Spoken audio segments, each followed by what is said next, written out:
Good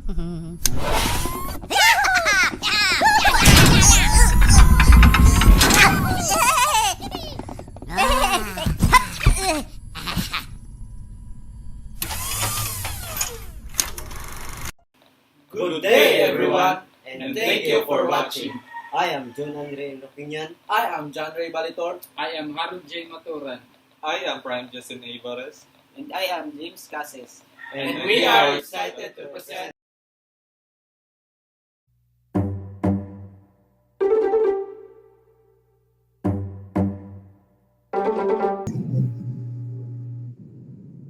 Good day, everyone. Today, we will talk about the assessment of the bubble sort algorithm. We will talk about its short introduction and its overview, then its time complexity, its algorithm simulation, then the assessment and comparative analysis. Lastly is the Java implementation. First, let's introduce what is bubble sort. A study conducted by Knut. A bubble sort is an algorithm that repeatedly compares and swaps the list, making it much easier when dealing in a small number of sets. But its weakness is that it's not efficient to use when dealing with a large number of sets. However, it is important to students or learners to understand the basics of algorithm. Short overview. Bubble sort algorithm performs by repeatedly comparing and swapping the list. If the current element is greater than the next element, the algorithm swaps them. The process will be repeatedly performed until the list is sorted. The name bubble sort comes from the fact that smaller or larger elements bubble to the top of the list element until it is sorted. Time complexity. Bubble sort is a simple and easy to understand algorithm, but its time complexity is O of n squared. This means that bubble sort will have difficulty when dealing with large number of sets. But there are cases that bubble sort time complexity is O of n. If it encounters an already sorted list, it can also be optimized with an early termination.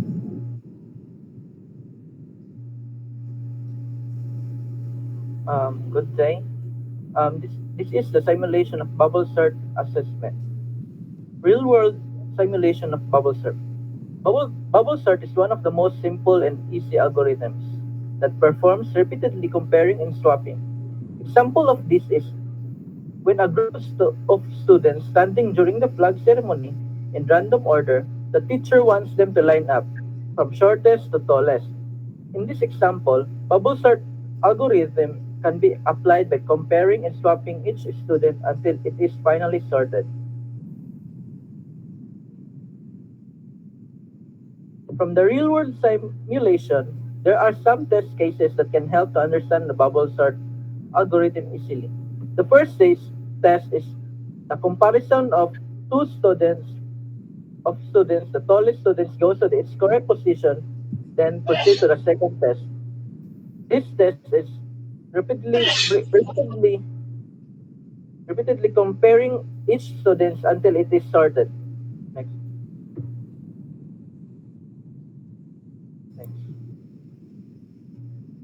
This figure came from geeksforgeeks.com. This is an example of bubble sort algorithm. As you can see on the figure, the first element is first and second element is comparing, then swap it which is one greater number, then proceed to the next step, compare the second and third element, then swap it, then proceed to the third and fourth element, then swap it until the sixth element is sorted.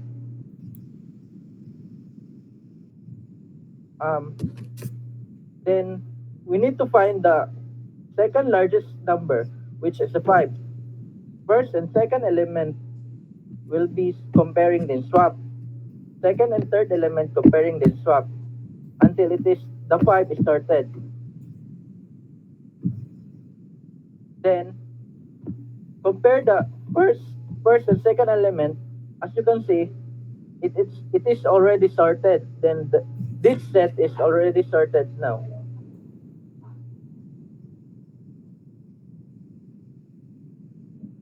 Algorithm assessment. So, the performance of bubble sort algorithm is determined by using its execution time or its time complexity and its repeated amount of comparing and swapping.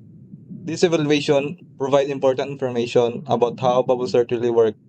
From the real-world simulation where the teachers want each student to be arranged in the shortest to tallest. So, gamiton na to ang bubble sort para madi na to ng problem. Pero ang bubble sort is inefficient siya sa time complexity. So, therefore, bubble sort is nindot na siya sa smaller data pero pag sa larger data set na kay dili siya pwede. Next. Result. The result show that the bubble sort is much more efficient in small dataset while bubble sort inefficient in large dataset. This emphasizes the advantage and disadvantage of bubble sort. There are times a bubble sort is important just like the real-world simulation of arranging student from shortest to tallest. And there are also times that bubble sort is unimportant or inefficient, just like dealing with larger dataset.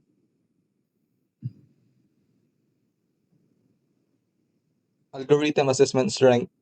So, bubble sort algorithm strengths is that it's easy to understand and simple. It is good for student or beginner to easily understand the basic of algorithms.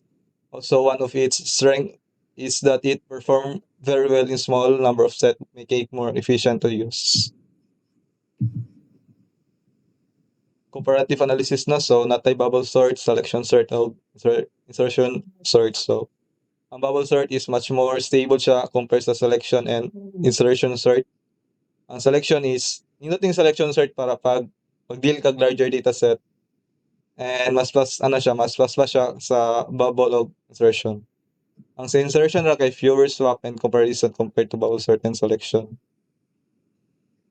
What to next?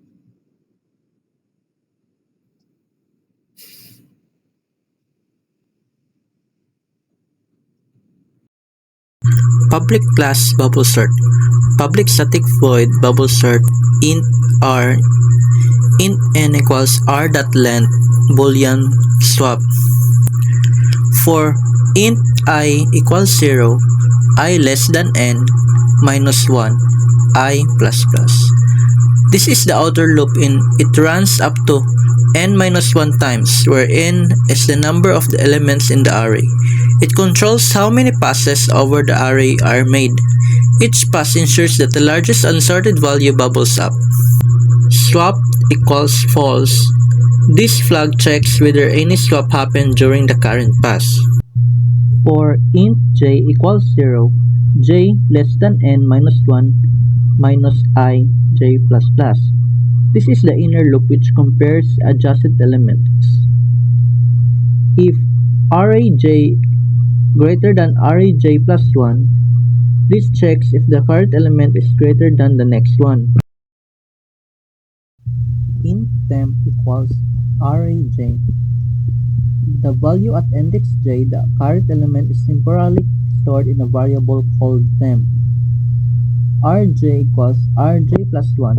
The current element rj is replaced by the next element rj plus 1. Rj plus 1 equals temp.